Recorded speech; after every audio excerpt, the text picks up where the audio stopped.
అదేవిధంగా job calendar ప్రకారం job calendar రేపు అసెంబ్లీలో డిక్లేర్ చేస్తా అని చెప్పిన. ఇంతకుముందు 10 ఏండ్లు ఏ పొజిషన్లో అయినా గ్రూప్ 4 కావచ్చు, గ్రూప్ 3 కావచ్చు, గ్రూప్ 2 కావచ్చు, గ్రూప్ 1 కావచ్చు, ఆర్ అదర్ డిఎస్సి కావచ్చు, పారామెడికల్ కావచ్చు, గురుకుల్ కావచ్చు, లేకపోతే పోలీస్ దాంట్లో ఎప్పుడు ఉద్యోగ నోటిఫికేషన్లు వస్తే ఎప్పుడు నియామకాలు జరుగుతాయో తెలియదు. ఎవ్రీ ఇయర్ మార్చి 31 లోపల అన్ని శాఖలలో ఉండే ఖాళీలను తెప్పించి జూన్ 2 లోపల నోటిఫికేషన్లు ఇచ్చి డిసెంబర్ 9 లోపల సంవత్సరంలో ఉండే ఖాళీలను అన్ని భర్తీ చేయడానికి జాబ్ క్యాలెండర్ని తీసుకొస్తున్నాం. దాని చట్టబద్ధత చేస్తున్నాం.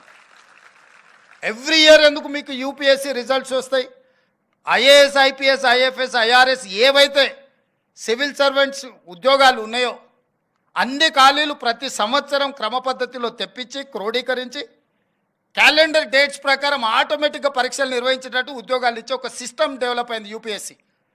నేనే స్వయంగా యూపీఎస్సీ చైర్మన్ దగ్గర పోయి 4 గంటలు కూర్చొని మా అధికారులను తీసుకెళ్ళి కూర్చొని మీరు ఎక్కడ కూడా చిన్న ఆరోపణ లేకుండా ప్రతి సంవత్సరం ఏ విధంగా మీరు పరీక్షలు నిర్వహిస్తున్నారు, ఇన్ని లక్షలాది మందితో పరీక్షలు చేసినా కూడా మీకు ఎందుకు ఎలాంటి ఆరోపణలు లేకుండా ప్రతి సంవత్సరం మీరు పరీక్షలు నిర్వహిస్తగలుగుతున్నారు అంటే వాళ్ళు క్లియర్గా అటానమస్గా వాళ్ళు పనిచేస్తున్నారు, పొలిటికల్ ఇన్ఫ్లుయెన్స్ లేకుండా.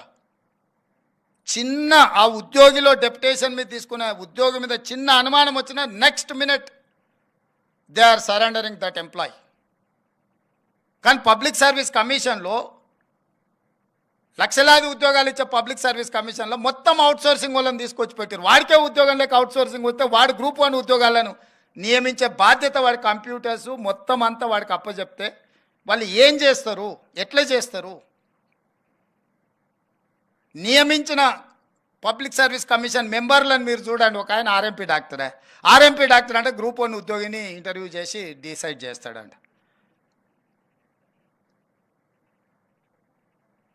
అంటే ఆశ్చర్యకరమైన పరిణామాలు తెలంగాణ రాష్ట్రం వచ్చిన తర్వాత గతంలో జరిగినాయి.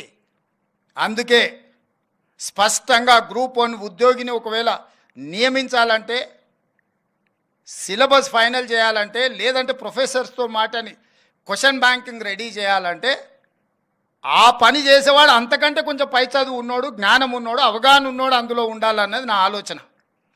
నిరుద్యోగులకు రాజకీయ పార్టీలలో మేము ఉద్యోగము ఇవ్వలేదు, మేము టికెట్ ఇవ్వలేదు అంటే వాళ్ళని తీసుకొచ్చి పబ్లిక్ సర్వీస్ కమిషన్ మెంబర్ని చేస్తే వాళ్ళ ఆలోచన ఏముంటుంది, వాళ్ళ విజ్డమ్ ఏముంటుంది?